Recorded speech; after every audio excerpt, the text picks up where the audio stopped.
This is Scott the Fix-It Guy. Our goal with our videos is to empower you to be able to do the repairs on your own and save a whole lot of money and also get that great feeling of having fixed it by yourself.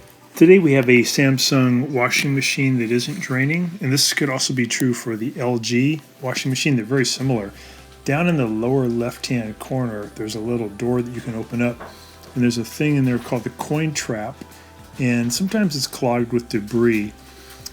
Pretty easy to take care of it. All you got to do is open up that door by pushing in on it. It should spring open, and then you can drain out using this little tube any water that might be in there. You might have to do this maybe even up to 10 times to get rid of all the water.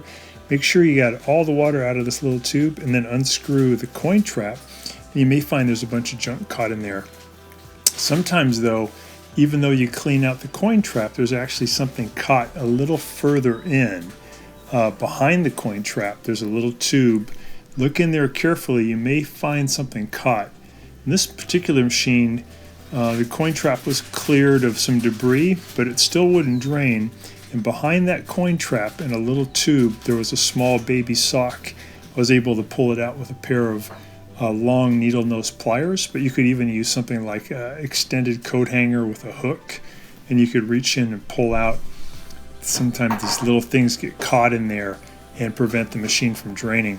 That's actually the tube where the water goes from the tub over to the drain motor before it exits. So here's the needle nose pliers pulling out the little baby sock, and that got this machine going in less than 5 minutes.